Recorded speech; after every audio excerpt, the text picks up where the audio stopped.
ఇక త్రివిక్రమ్ శ్రీనివాస్ గారు మాట్లాడతారు.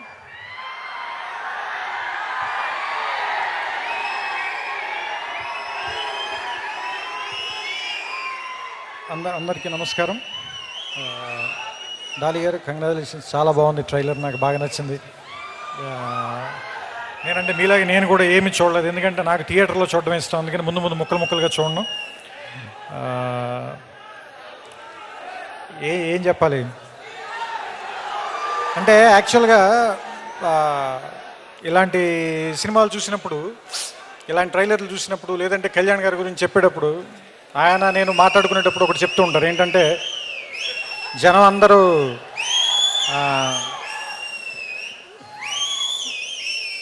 ఒకడెవడో వస్తాడు, వాడు వచ్చి మనందరికీ న్యాయం చేస్తాడు అని అనుకున్నప్పుడు, వాళ్ళు నా వైపు చూసినప్పుడు నాకేం గర్వంగా అనిపించదు. ఎందుకంటే ఇంకా ఎవడో ఒకడు వచ్చి న్యాయం చేయాల్సిన పరిస్థితుల్లోనే జనం ఉన్నందుకు బాధగా అనిపిస్తుంటుంది. సో అలా ఎవరి కోసం వేచి చూడకుండా ఉండే రోజు రావటం కోసం ఎప్పటి నుంచో కొన్ని వందల సంవత్సరాల నుంచి, వేల సంవత్సరాల నుంచి చాలామంది ప్రయత్నిస్తూనే ఉన్నారు.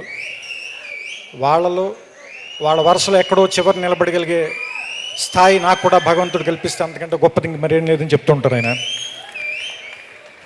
ఎందుకంటే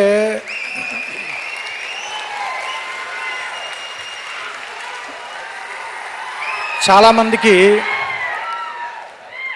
చెయ్యెత్తగానే జనం ఆగిపోయే శక్తి ఎక్కడో కోట్లలో ఒకటికి ఇస్తాడు దేవుడు.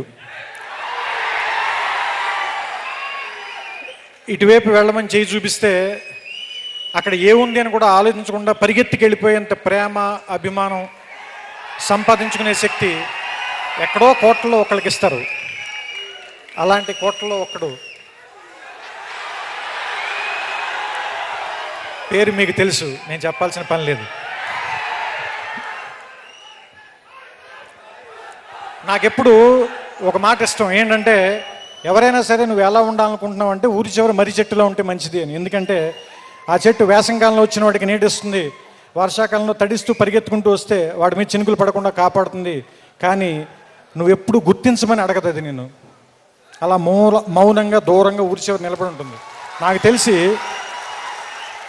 నేను పవన్ కళ్యాణ్ని పర్సనల్గా తన మిత్రులకి కానీ, తనకి చాలా సన్నిహితులకి కానీ అంత మౌనంగా వెనకాల ఉండి సాయం చేయడం అనేది నేను నా కళ్ళారా చూశాను. ఎందుకంటే అలాంటివన్నీ కొన్ని మీతో పంచుకుని అవతల వాళ్ళని చిన్నగా చేయటం నాకు ఇష్టం లేదు. అందుకని నేను ఆ సంఘటనలు మీతో ప్రస్తావించట్లేదు అంతే.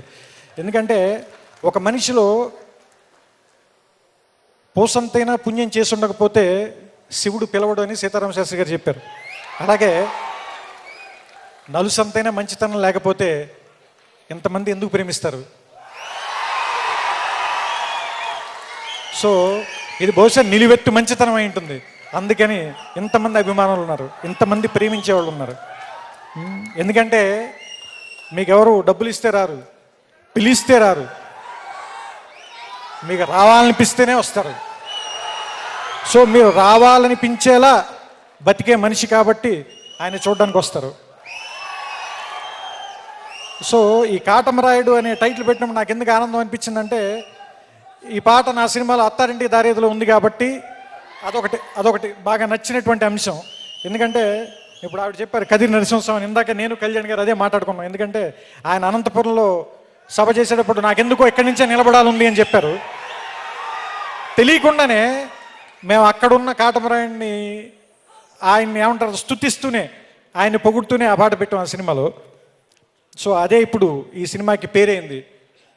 ఇది ఈయన్ని మరింత ముందుకు తీసుకెళ్లాలని, మీకు మరింత చేరువ చేయాలని, సినిమాల ద్వారానే కాకుండా ఇంకా చాలా మార్గాల ద్వారా ఆయన మీ అందరి గుండెల్లోనూ ఎప్పటికీ మర్చిపోలేని స్థానాన్ని సంపాదించాలని.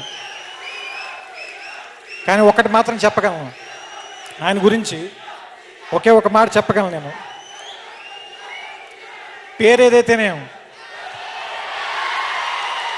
పని కదా మనకు కావాల్సింది. సో ఆయన గురించి చెప్పాలంటే, ఆయనకి నచ్చిన కవి మాటల్లోనే అంతా కలిపి ఇంతే కావచ్చు, కానీ ఒక్కసారి తలెత్తి చూస్తే ఒక దేశపు జెండా కొనంత పొగరుంది. ఆయన గొంతెత్తితే అది ఒక్క గొంతు కాదు, కొన్ని కోట్ల మంది కలిసిన ఒక గొంతుక.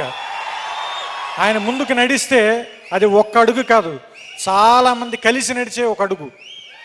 సో ఆయన చేసే సాయం ఒక చేతి నుంచి వచ్చింది కాదు, కొన్ని కోట్ల మంది మీ అందరి చేతుల నుంచి కలిసి వచ్చింది. అందుకే దాని స్థాయి ఏదైనా కూడా చాలా పెద్దగా ఉంటుంది. సో ఆయన ప్రేమ, మీ అందరి అభిమానం మరింత ముందుకెళ్ళాలని, అది చాలా రకాలుగా సేవ రూపంలో మారాలని మనస్ఫూర్తిగా కోరుకుంటూ నమస్కారం. త్రివిక్రమ్ గారు మాట్లాడుతుంటే చెవులు నిక్కబుడుచుకొని వింటూ ఉంటాము. ప్రతి ఒక్క మాట మాకు చాలా అమూల్యమైనది. మీరు చెప్పేటువంటి మాటలు ఎంత అద్భుతంగా ఉంటాయంటే, మీలాంటి టీచర్సే కనుక మాకు స్కూల్లో ఉండుంటేనా నేను యాంకర్ని అయి ఉండేదాన్ని కాదు.